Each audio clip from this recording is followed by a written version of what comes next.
නගර සූත්‍රයේ බුදුරජාණන් වහන්සේ දේශනා කරනවා නගර සූත්‍රයේදී බුදුරජාණන් වහන්සේ දේශනා කරනවා ආනන්දය මා මේ ධර්මයේ ගැන මෙහෙමයි කල්පනා කළේ කියලා. ආනන්දේ ඔන්න එක් පුජ්‍යලියෙක් නුවණැති පුජ්‍යලියෙක් වනාන්තරයේ ඇවිදගෙන යද්දී මේ නුවණැති පුජ්‍යලයා දකිනවා වල් බිහි වෙලා නටඹුන් වෙලා ගියපු කැලෙන් වැහිලා ගියපු නගරයක නටඹුන්. මේ කෙනා ඒ ස්ථානයට ගිහිල්ලා මෙයා අඳුන ගන්නවා මේ තියෙන්නේ පුරාණ නගරයක්. මේ නගරය සුම්බුන් බවට පත් වෙලා කැඩිලා බිඳිලා ගිහිල්ලා වල් වැවිලා කැලෙන් වැහිලා ගිහිල්ලා. ඒ කෙනා මොකද කරන්නේ? වීරයෙන් යුක්තව අර නගරය පිරිසිදු කරනවා. අර කටුකොහල් ඉවත් කරලා කැඩුලා බිඳලා තිබුණු තැන් පිළිසකර කරලා නැවත නගරය ප්‍රතිනිර්මාණය කරනවා. නැවත නගරය ගොඩනගෙනවා.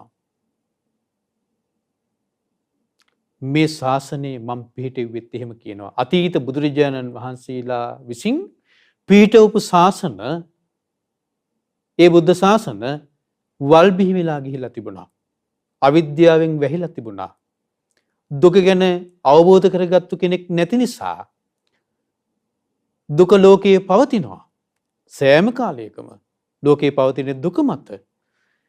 ඒ දුක ලෝකයේ පවතින නමුත් මේක අවබෝධ කරගන්න කෙනෙක් නැති නිසා ඒ ගැන කියා දෙන්න කෙනෙක් නැහැ. ඒක විවෘත නැහැ. වැහිලා තියෙනවා. හරියට අර නගරයේ වල් බිහි වෙලා තියෙනවා වගේ. බුදු කෙනෙක් ලෝකේ පහළ වුණත් නැතත් මේ දුකට හේතුව තණ්හාවමයි. දුකට හේතුව. නමුත් ඒ ගැන අවබෝධයක් නැහැ. ඒක වැහිලා තියෙනවා. බුදුරජාණන් වහන්සේ අපේ තථාගත සම්මා සම්බුදුරජාණන් වහන්සේ කලේ ඒ පැරණි බුදුවරුන්ගේ නගරය ප්‍රතිනිර්මාණය කළා. නැවත පිළිසකර කළා. නැවත පිහිටෙව්වා. උන්වහන්සේ අවබෝධ කරගත්තා ඒ පෙර බුදුරජාණන් වහන්සේලා අවබෝධ කරගත්තු විදිහටම මේ දුකට හේතුව තණ්හාවයි කියලා. බුදු කෙනෙක් ලෝකේ පහළ වුණත් නැතත් ඒ දුකින් නිදහස් වීම කියලා කියන්නේ තණ්හාවෙන් නිදහස් වීමමයි. නමුත් ඒ ගැන කියන්න කෙනෙක් නැහැ. අවිද්‍යාවෙන් වැහිලා ඒ සත්‍ය මතුවෙන්නේ නැහැ. තථාගත බුදුරජාණන් වහන්සේ සම්බුද්ධත්වයට පත්වීම කියලා කියන්නේ ඒ කටුකොහල් ඇරලා අර නගරය ප්‍රතිනිර්මාණය කරනවා වගේ මතු කර ගන්නවා වගේ ඒ සත්‍ය මතු කර ගැනීම.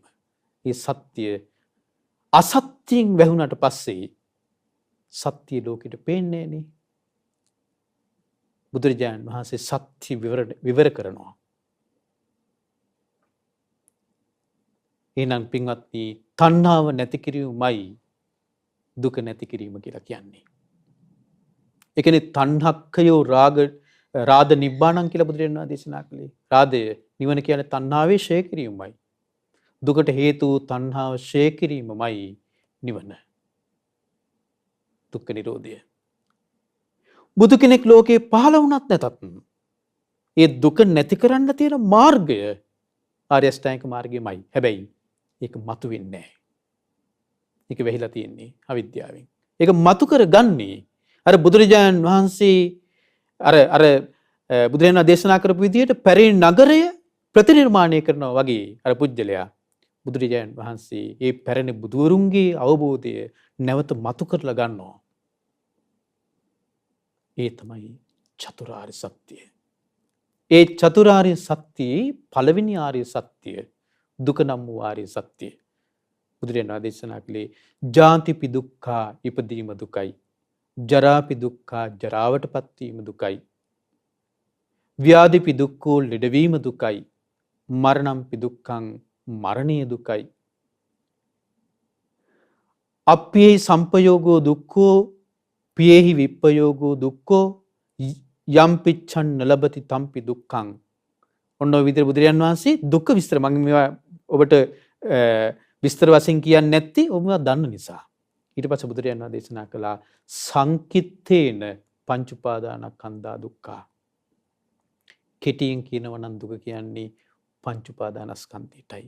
අපි කතා කරන්න යන්නේ මේ පංච උපාදානස්කන්ධය ගැන. කෙටියෙන් කියනවා නම් කියන වචනේ අර්ථය තමයි හකුලවලා කියනවා නම් කියන එක. එහෙනම් දුක්ඛ අර විවිධ විදිහට ජාතිපි දුක්ඛ, ජරාපි දුක්ඛ, ව්‍යාධිපි දුක්ඛ, මරණම්පි දුක්ඛං, ශෝක පරිදේව දුක්ඛ දෝමනස් උපායාසාපි දුක්ඛ. හරි. මේ මොන විදිහට කිව්වත් ඒ දුකේ සංක්ෂේපය තමයි පංච උපාදානස්කන්ධය නම් වූ දුක. බොහෝ දිනකට පින්වත්නි මේ පංච උපාදානස්කන්ධය නම් වූ දුක තේරෙන්නේ නැති එකයි තියෙන්නේ.